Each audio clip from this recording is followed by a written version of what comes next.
I'm Beth Benjamin. I'm the Fine Arts Foundation president. And I'm so excited to see so many people. You know, I think coming out of the pandemic, people are a little anxious about getting out there. So our last couple of meetings have been a little bit thin. But we're at this wonderful place, and I'm so looking forward to hearing about it.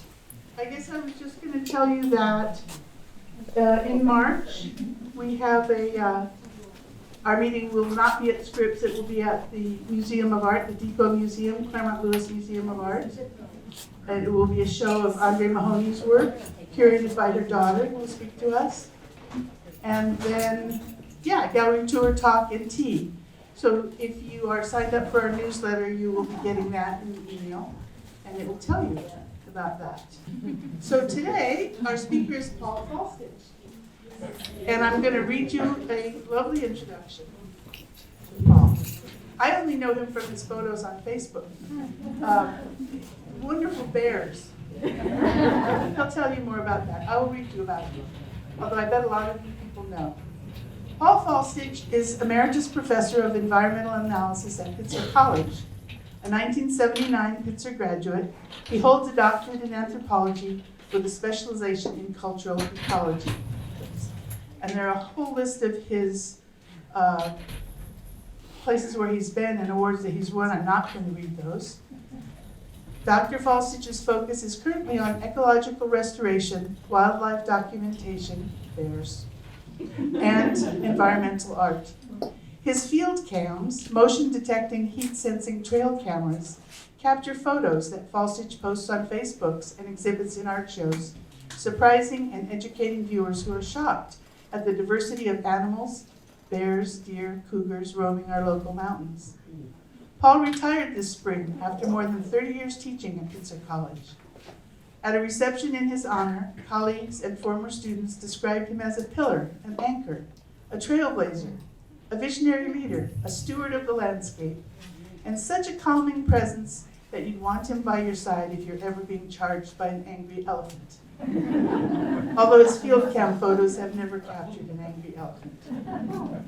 Those words only touch on the profound influence Paul had on Pitzer College's commitment to the environment and his role as teacher, mentor, advisor, and friend. As convener of the Environmental Analysis Field Group, Faulstich administered the academic program while teaching courses that explored human relationships with the non-human environment. He established the Leadership in Environmental Education Partnership, one of the college's longest-running community-based programs, and helped foster Pitzer's ongoing relationship with Tonga elders. He also had a lot to do with the landscaping at Pitzer, which if you have never been there, it is fabulous. And everything looked so happy. It was such a relief to be somewhere where things were planted and enjoyed in summer, which I was not. Wow. Thank you, Beth. Well, that was way over the top. Thank you very much, Beth. What a pleasure it is for me to be here with all these beautiful faces, many of whom I know, and other people that are just prominent in our community. I appreciate you being out here for this. If we can hit the lights, I'm going to jump right in. The title of my talk, Scattered Notes on Art and Environmental Perception, with an emphasis on the scattered. So please bear with me on this. I'm going to talk about environmental perception and about ecologically based art. And let's begin with an illusion. In this image, the spirals that appear blue and green are the same color. Both spirals are green. And I found it hard to accept this when I first came across this image, so I took a sample of the green spiral and a sample of the blue and enlarged them side by side, and indeed they are the same color. Here's a closer look at a portion of the spiral. You'll see that the orange stripes go through the spiral that we see as green, but not through the spiral we see as blue. Instead, magenta stripes penetrate the blue spiral. Our brains take charge and compare the green stripes to the orange and magenta stripes, compelling it to see the stripes differently because of the juxtaposition of different colors. The blue spiral, the one that's penetrated by the magenta stripes, looks blue even though it's green. But is green actually green if it looks blue? Maybe now it is blue because that's how it exists relative to its surroundings. I'm reminded of how James Turrell, in his sky space installations, can manage to turn the sky green by changing the context in which it is viewed. And isn't everything of the world similarly influenced by its environment? So context changes things, and that's what I'm going to talk about today and explore a bit more.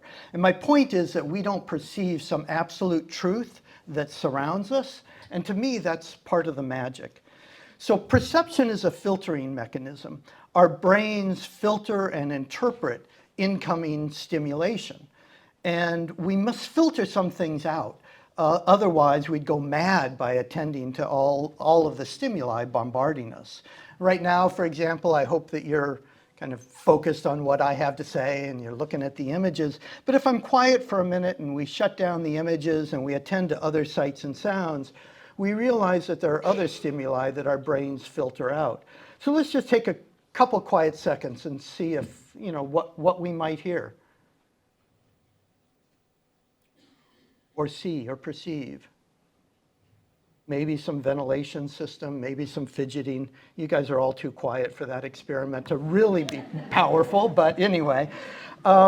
Perception is the mechanism through which we process sensory information and how we make sense of the world.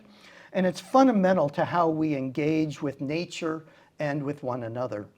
So today, I invite us to explore the ramifications of perception, how it impacts our art, our engagement with the world, and our place in nature. In Western cultures, our perception of nature and of ourselves as distinct from nature nudges us toward trivializing the relationship between humans and the more than human environment. And herein lies a troubling paradox. Most of us accept the significance of the crisis that we call environmental, yet we are all participants in the crisis. So how do we turn things around? As an anthropologist, I've worked with Australian Aboriginal peoples extensively, so I'm going to begin there with an example.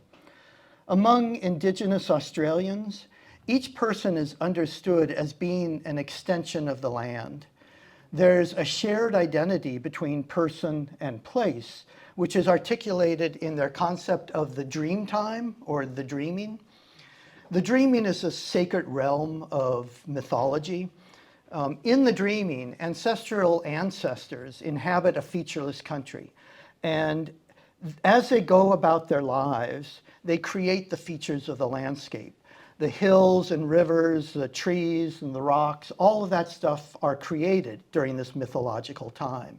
Fire and rain are created in the dreaming. So too are the guidelines for ethical behavior. And when the ancestors complete their wanderings, they enter the earth at specific places where their essence remains. And it's these places inhabited by mythological ancestors that are considered to be sacred sites. And every person is related to ancestral beings, and hence to the places in which those ancestors dwell. So each person shares an identity with ancestors and with specific places. The dreaming encompasses the past, the present, and the future into some seamless whole that actually is hard for me to wrap my brain around, but it's a sort of time out of time. Indeed, the grammatical structure of many Aboriginal languages allows people to speak of events as occurring not in the past or the present or the future, but in a time encompassing all of these dimensions concurrently. So time isn't linear, of course, but it's even more than a web. It's all happening simultaneously in this weird sort of Twilight Zone reality. As a side note, the art that this man is working on, I know it can be hard for some people to see, so if bend around if you need to see, especially the bottom of the screen. The art produced in this region of the Northern Australia is referred to as the Xray style. And it's detailed and intimate, and oftentimes it depicts not only the subject's external form, but its internal organs and skeletal features as well. Hence it's referred to as the Xray style. Indigenous Australians orient themselves based on mythological geography. And they believe not only that a person and a place are related, but that they actually share an identity. This man is decorated with streaks of blood, and when men pierce their arm veins to draw blood for this kind of ritual adornment, they face toward their father's country, the homeland of their father's ancestors. Everything they do in every aspect of daily life is oriented toward this mythological landscape. To Indigenous Australians, the land is not just about resources, it's about relationships and identity. Overlooking this landscape, this man named Jumpy Jimpa said to me, "This one's my daddy." And he wasn't being flippant, he meant it. His identity is not only internal and subjective, but it's also external and objective. That's who he is. If you take a map of the world and you mark those places where people are living with long-standing cultural traditions, and then mark those regions that have the greatest biodiversity, you're going to find a remarkable correlation. Cultural diversity and biological diversity are linked, and as one diminishes, so too does the other. Places where indigenous peoples are living on their traditional lands are places where relatively healthy ecosystems thrive. The unavoidable takeaway is that native peoples have performed remarkably better than industrial peoples in preserving the environment and in practicing sustainability. It's a hard truth. Their success is largely a result of their perception of the environment and that guides their actions. These men are approaching a very sacred site called Kunajara. You can see that they have bloodwood branches in their hands, and they're sweeping the ground as they walk toward this site, and they're singing songs to wake up the ancestors. It's hard to tell, but this stone, it looks like a rock shelter or a cave or something, but it's actually an arch. You can crawl underneath it. And I'm going to tell you the story, the myth of how this one rock form came to be, so you can get a sense of how the landscape is permeated with these stories. But in the dreaming, there was this mythological ancestor who traveled about the country. And he had a problem, because when he walked, well, he had an enormous penis. And when he walked around, it would get in his way. So sometimes he'd wrap it around his waist like a belt, or he'd fling it over his shoulder. Sometimes his penis would disarticulate from himself, and it would slither on the ground next to him. And that's how they were traveling once when they came up toward this site. But there was a group of women that were engaged in a passionate ceremony at this site. And this man wanted to find out what's going on. So he sent his penis up there to take a look, and the penis goes underground and starts slithering toward the women.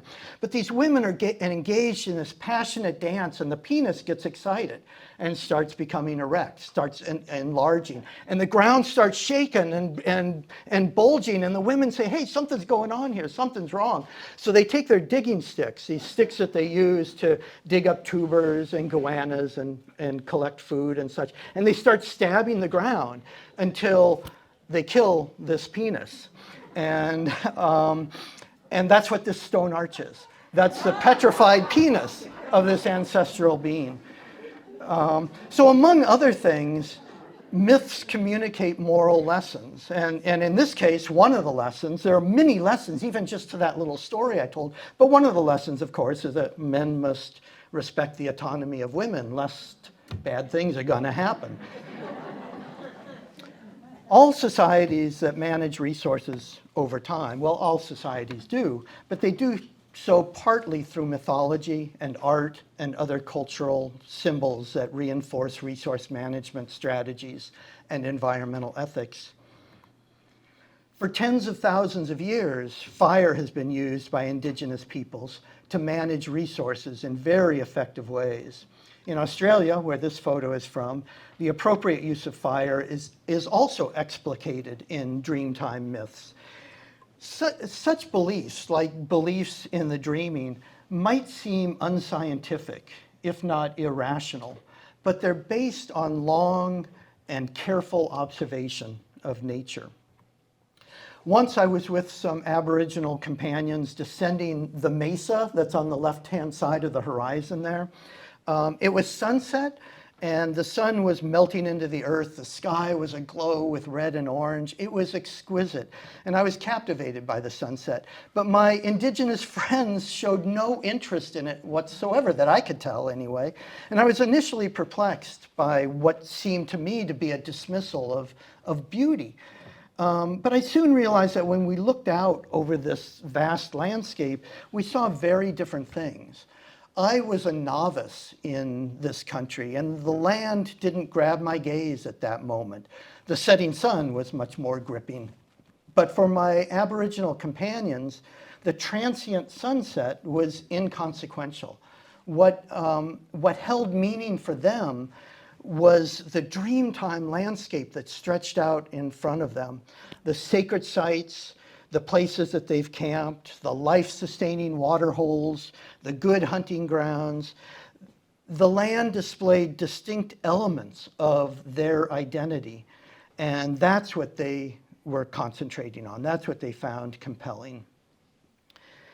Like Australia, in North America, what European colonists first encountered was a lived-in landscape.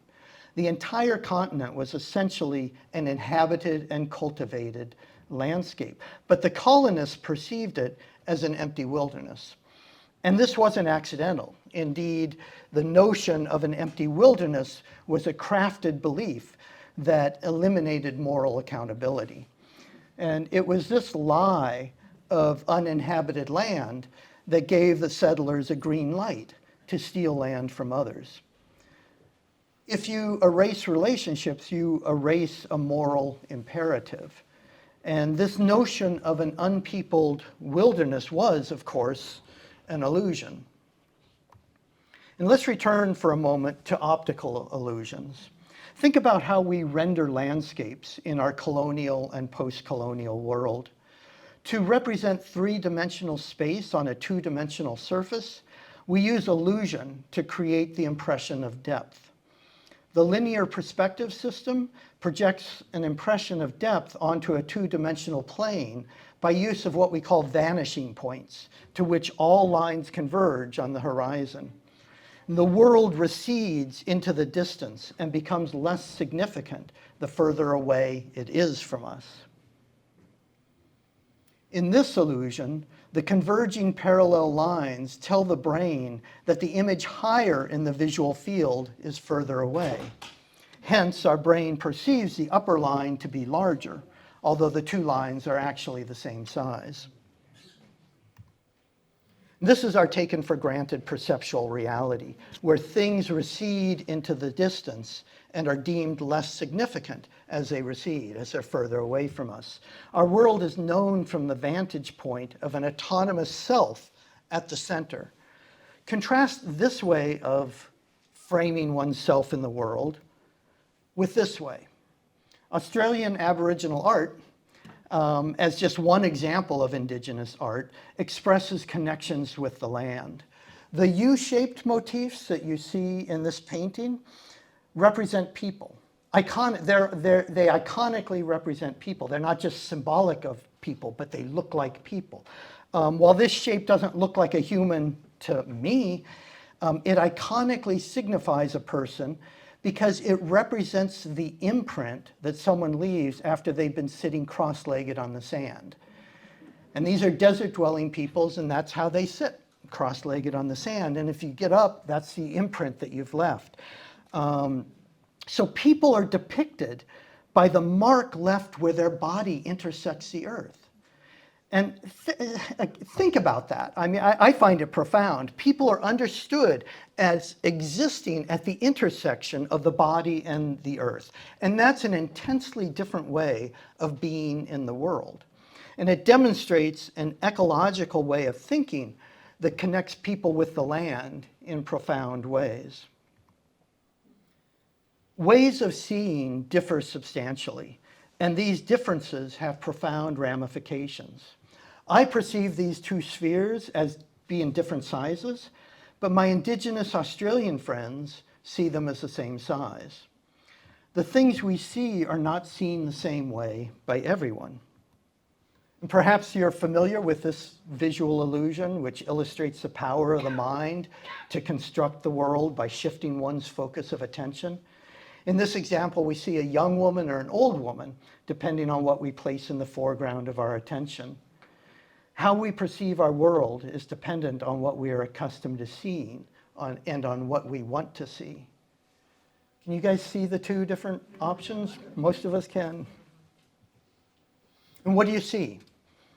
A jug with a couple in an intimate love position? Interestingly, young children don't identify the intimate couple because they don't have prior memory associated with such a scenario. What they will often see, however, are 9 small gray dolphins. Here's one, here's one, here's one, here's one.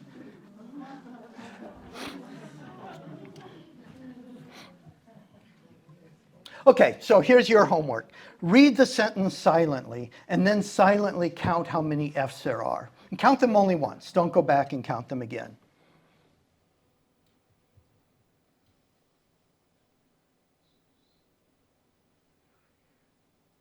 Okay? So raise your hand if you counted 3 F's. 4 F's? 5 F's?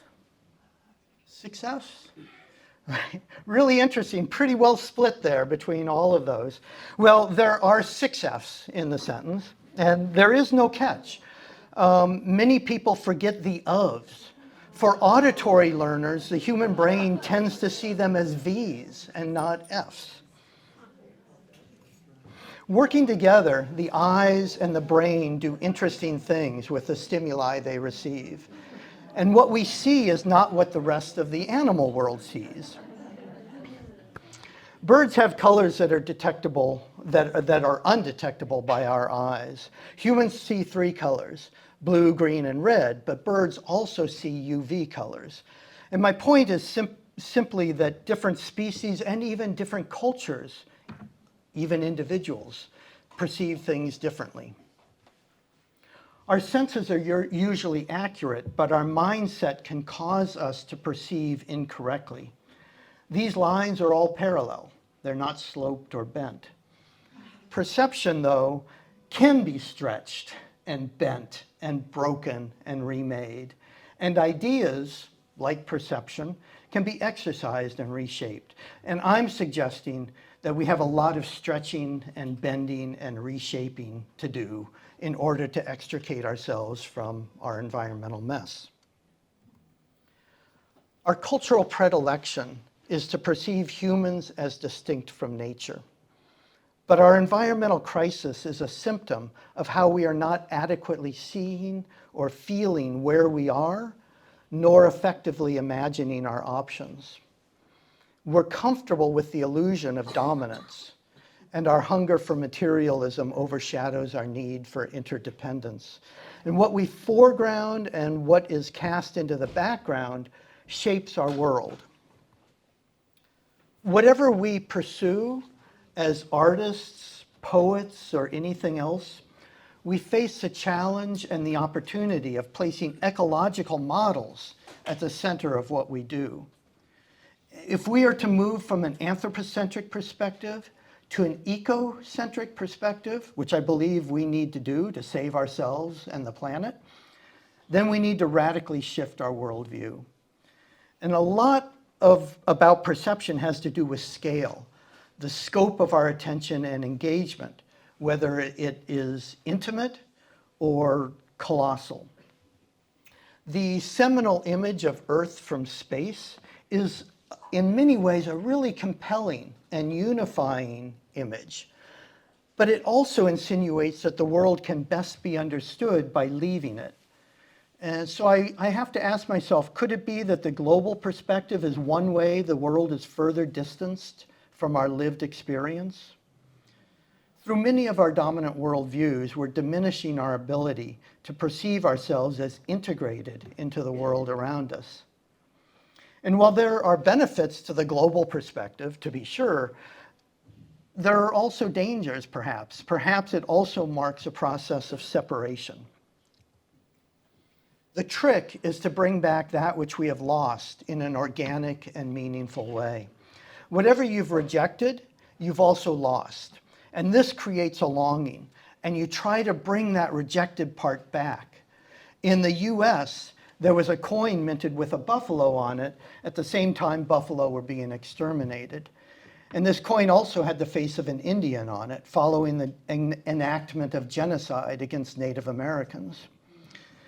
We inhabit a time when sprawl results in subdivisions built on bulldozed and flattened land.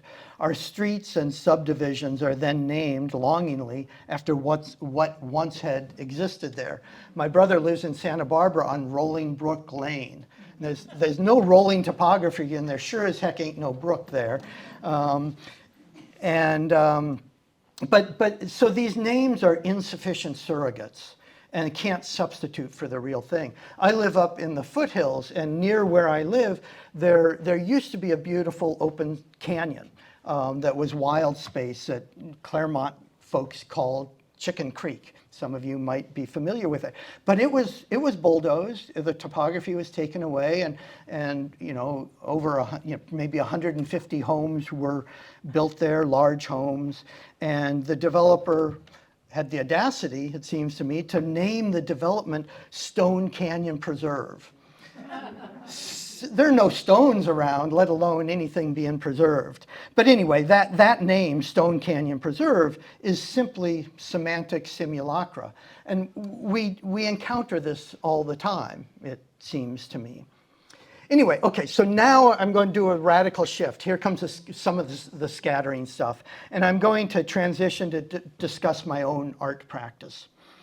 In my work, I try to address the critical question of our time, whether it's possible to create modern socio-natural systems that are truly sustaining. And some of the ideas I play around with the most are those from the science of ecology, concepts like community, diversity, and symbiosis, which offer guidance for responding to the intricacies of nature. Most of you who know me as an artist know that I'm a wildlife photographer, and I use trail cameras triggered by movement and heat and install them in our local foothills and mountains to provide a glimpse into the undisturbed lives of animals in and around Claremont.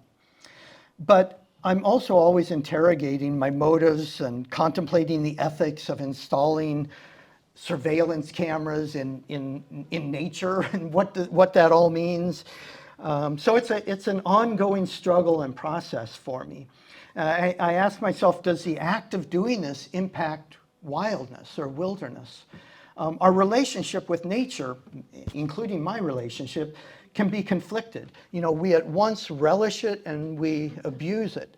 And my photos explore our desire to connect with nature, complicated by our inclination to control or dismiss it. And some of my photographs, like this one, begin as black and white images, which I then alter and add color. I colorize.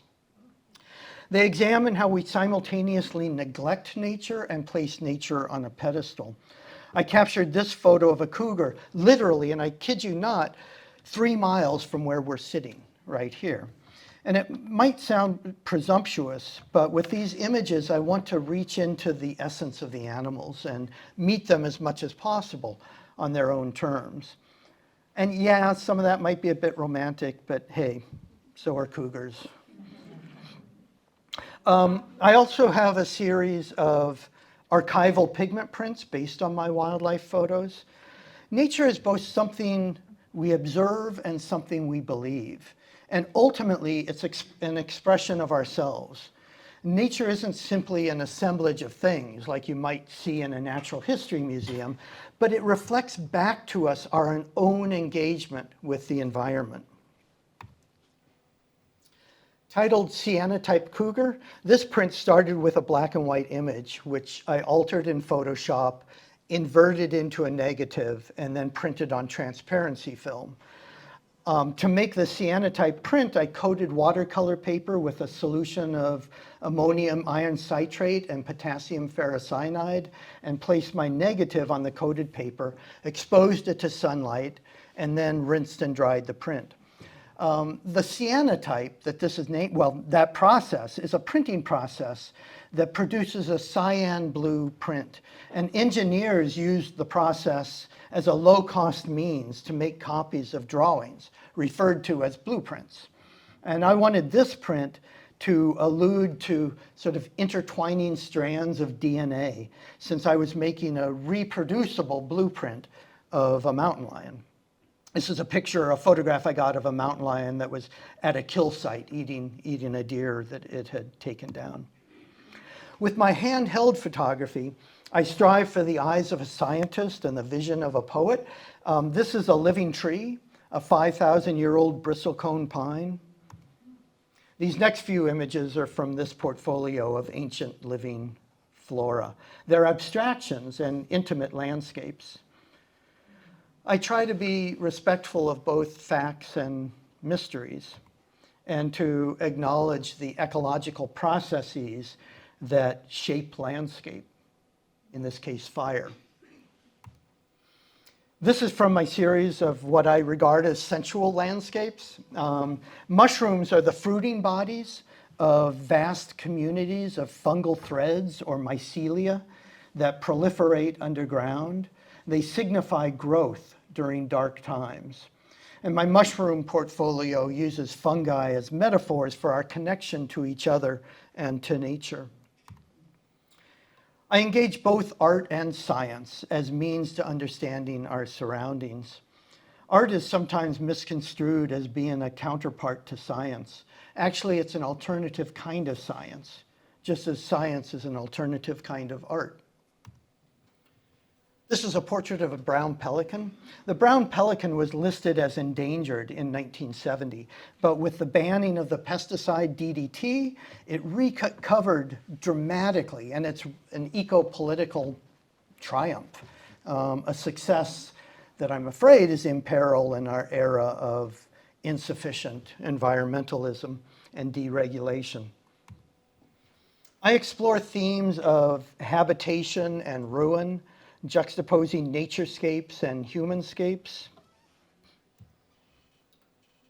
Poetry, too, is art, and I sometimes pair photographs with poems.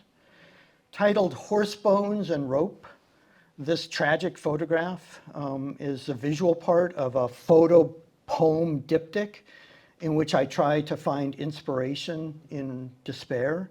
The poem goes like this.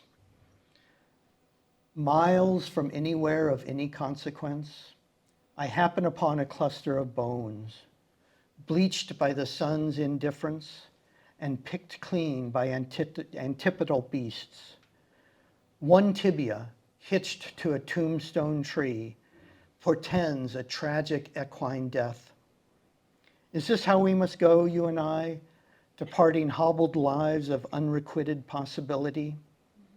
Let us vow to leave, in the end, not simply as unshackled spirits, but as creatures having unfurled every moment.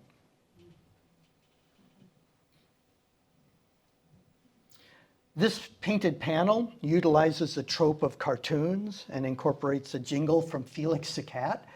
You'll laugh so hard your sides will ache, your heart will go pitter-pat.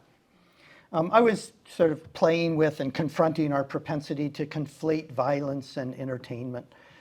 Tragedies like terrorist bombings or school shootings, it seemed to me, are often treated like diversions. And I'm just having a little fun with this silly piece. I circulated a number of these bills into the economy, hoping to nudge some curiosity about the climate crisis. Probably a federal crime doing this, but don't turn me in. This piece, featuring silhouetted birds, is titled Aloft and incorporates a variety of avian species, from hawks to doves, all intermingling. I wanted to make a hopeful statement about exaltation, diversity, and relationships. This blue painting is another silhouette from that bird series. This one is a Redtailed Hawk. This is from the Inside Out exhibit at the Claremont Lewis Museum of Art, featuring works by local artists made during our pandemic isolation. Other works you see here just to the right of my piece is a work by Alba Cisneros. To the right of hers, Jane Park Wells, and then in the foreground, Kathy Garcia. And I want to just take a sec to tip my hat to our community museum. It's such a treasured, wonderful resource. My painting was inspired by one of my favorite activities, looking up at the sky and daydreaming, often lying on my back. Then sometimes I just get a little playful, but still the images touch on the ways we comprehend ourselves in relation to nature. And when I make meaningful contact with other animals, it's as though I'm in a dance with them, and I strive to be as graceful as the four-legged. I want to think anew about how I interact with the world I once inhabit and create. I did a large series of animal prints. Many of you, or a number of you in this room, actually have them in your collections, which I'm honored about. They're my meditation on the wondrous and fragile gem of a planet that we're so lucky to inhabit during our momentary visit. This piece is called Coyote Missing His Mom. It's based on a photograph of a coyote pup I encountered at Cottonwood Springs Oasis in Joshua Tree. Art is my bestiary, exploring my relationships with the world. It's hard to see this piece, and so I apologize for it. It's a pretty dark piece. It's a cougar at nighttime. A bestiary is a compendium of creatures, real and imagined. Bestiaries were made popular in the Middle Ages in volumes that described and illustrated the natural history of each beast and incorporated moral lessons. And I want my art to be a lesson in paying attention, being respectful, and engaging relationships. I attempt to convey ecological concepts while engaging sensual ways of knowing. Cougars reside in the mountains above our town, and their presence nudges us toward humility. This is a detail from a painting titled Cougar on Red Ground. When creating canvas paintings, I often begin with one or more of my photographs as a template. Here's a full painting. Cougars once inhabited the continental US from coast to coast, but like other large carnivores, their population and range have dwindled. Unfortunately, in keeping with this trend, I've documented a significant decline in the mountain lion population in our area over the last 6 years, I'd say. This piece is called Karina with Horses. Sometimes my paintings exhibit what I consider to be the strong influence of one of my dearest mentors, Sue Hertel.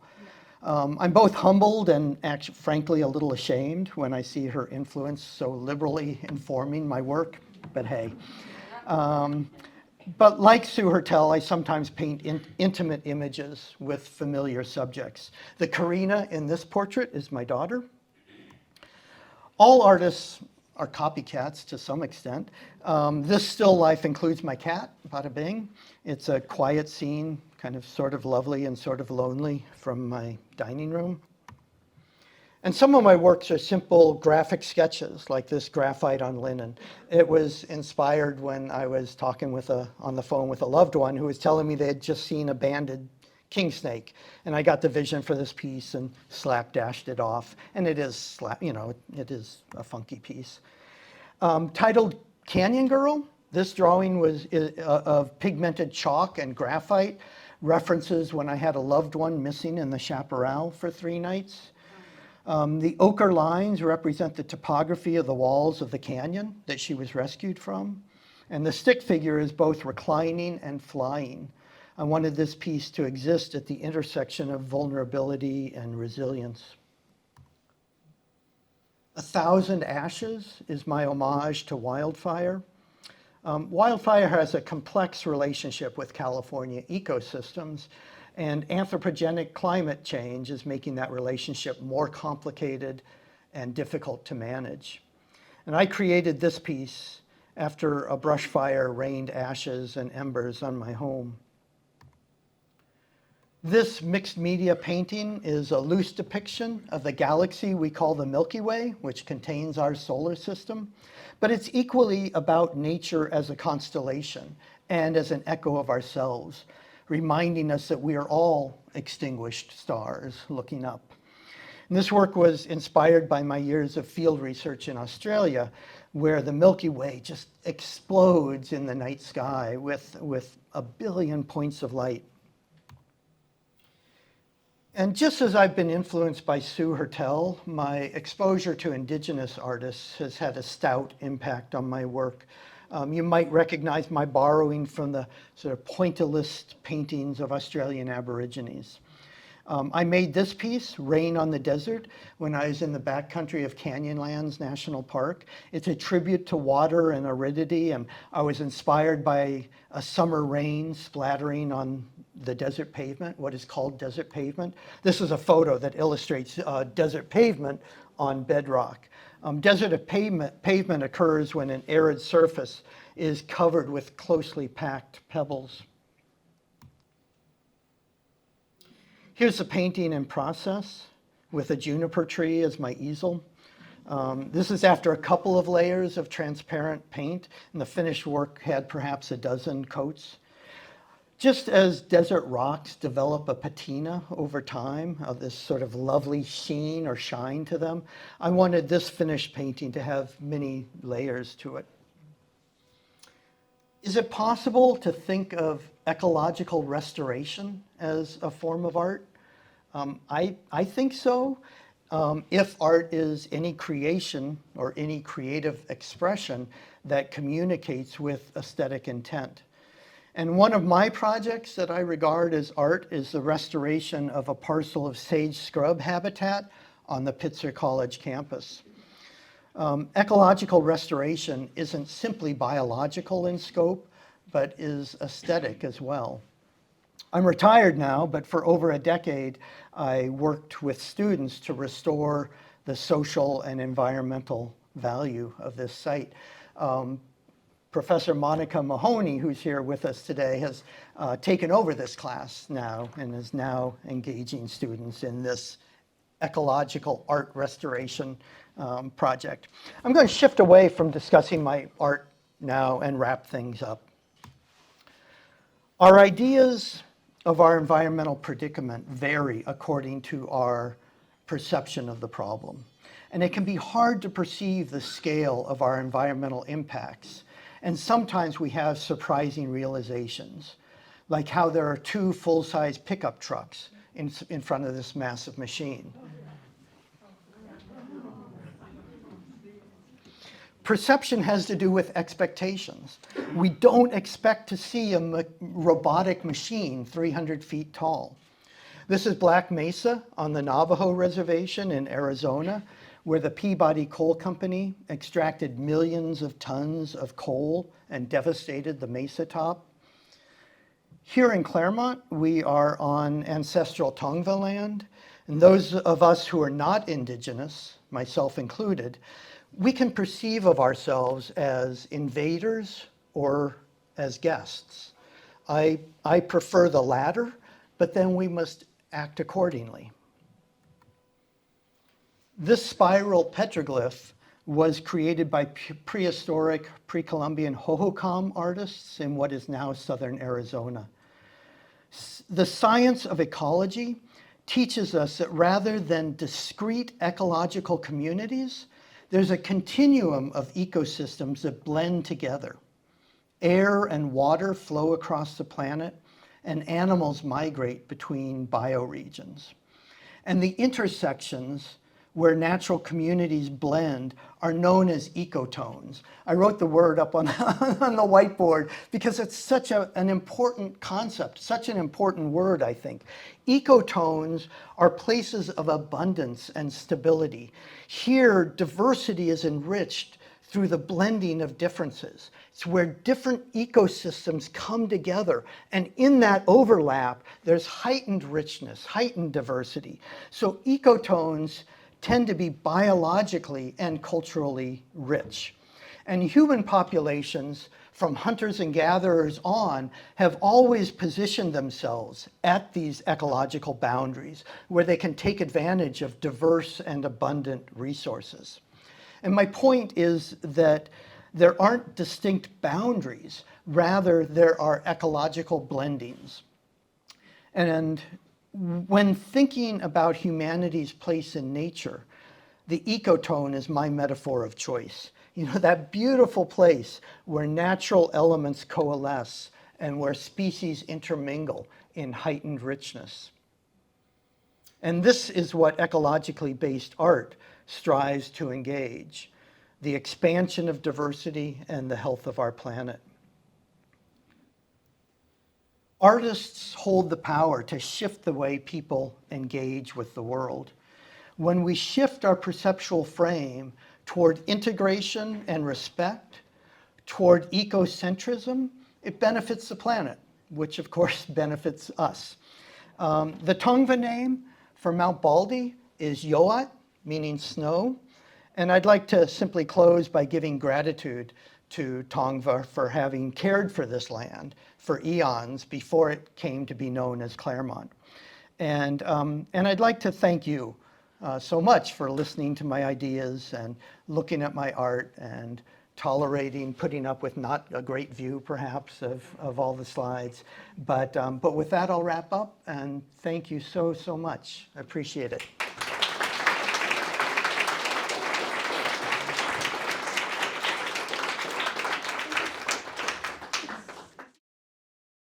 It looks like you had a petroglyph underneath that arch of the, and was that the figure of the man that had the detached Oh, no, this is 1,000 kilometers away from that site. You're right, it's hard to see with all the lights on, but it's actually not a petroglyph, it's a pictograph. So petroglyphs are pecked into the rock, pictographs are painted, so this is painted.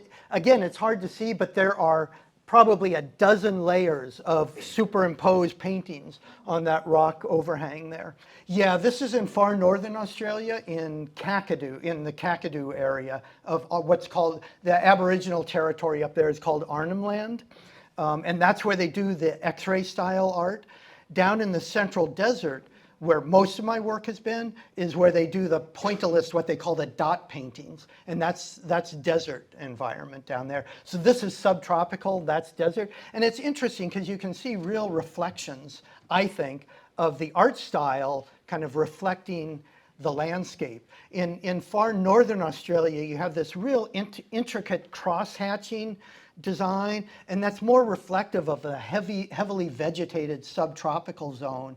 Out in the desert area, you have these dots that kind of reflect the sort of the spotting of spinifex grass across the landscape. Spinifex is a native grass that grows in these round clusters. And I don't know if it's intended or not, but that's what I see when I see all these dots. So to me, there's a real reflection of landscape and art style. So does that also indicate that maybe that's how they find their water, because that's where the growth is? No, great idea, but probably not, because that spinifex really grows in very dry areas, and in the desert the water is found more in the rocky water holes where there probably isn't a lot of water. That's not entirely true, because there are the billabongs where the ghost gums will grow, and they'll follow the eucalyptus trees for that. Yes, sir. I want to come back to the Tongva for a moment. Some of us here at the colleges and also Pilgrim Place have been privileged to know an elder in the Tongva tradition named Julia Bogany, and has helped us see the importance of the great snowy mountain, Joat. And she taught us to be able to say that we live in the place beneath the snowy mountain, which is Claremont to us, but that's an Anglo-French word, and her word for where we live is Toro Joatnya, the place beneath the snowy mountain. Yeah. Now I wonder, in this place beneath the snowy mountain, if there is either picture, any kind of art that the Tongva have left for us, and if so, is it being preserved, or do you have photographs of it, or anything like that? I know the Chumash have a few images up around the Santa Barbara area, and of course, if you go to the east, you begin to see quite a lot of. Yeah.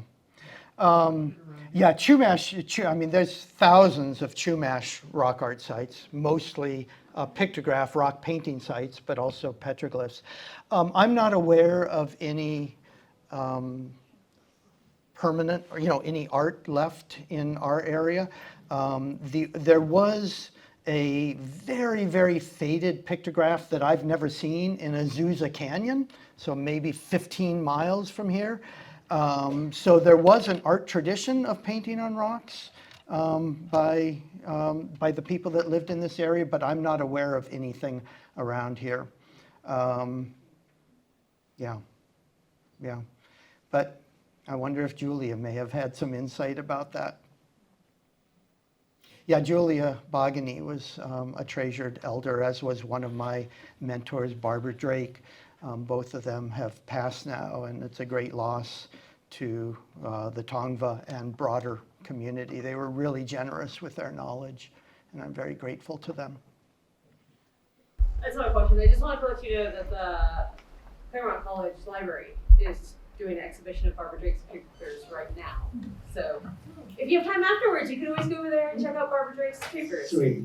Well, that we have to leave Earth in order to see our place here. That somehow going out into space and looking back, I get it, it's profound, it's remarkable, but there's something in that I find a little unsettling.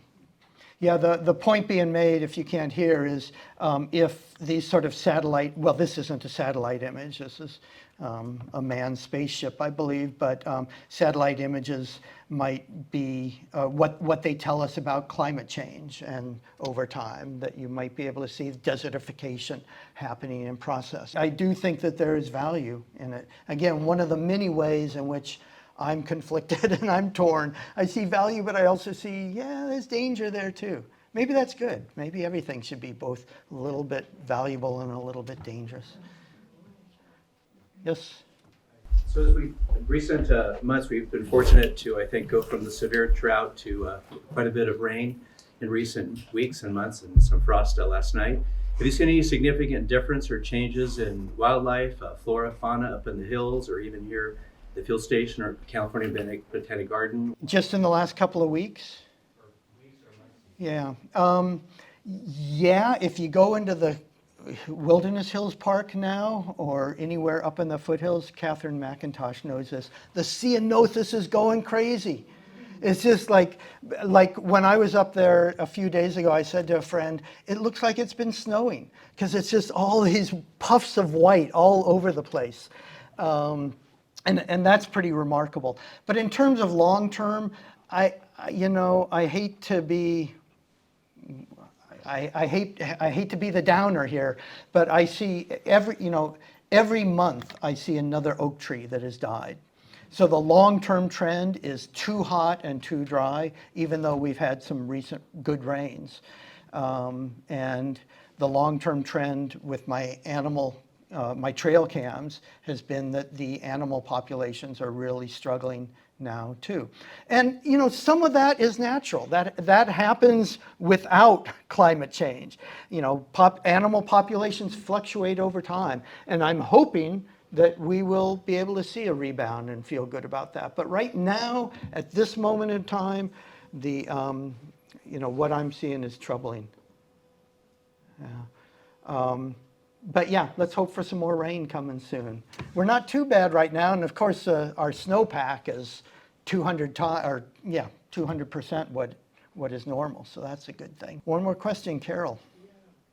20 years ago, the resident field station manager here on the Bernard, what was the Bernard Field Station, was doing graduate research work that required him to call up NASA space images of this area. And what he found, and he brought the information to a city council meeting, was that the image of this field station combined with the botanic garden next door is visible up to 35 miles into space and is the largest, or it was at that time, the largest stand of coastal sage scrub in LA County. That's true. Is it still that?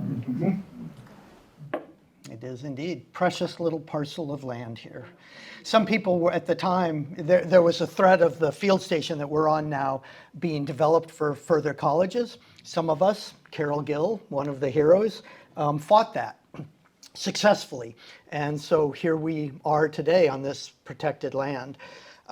Some people at the time argued that it's too small to be ecologically valuable. There can't be any real ecological integrity here. But my thought was always, well, doesn't that just make it that much more important? So anyway, thank you.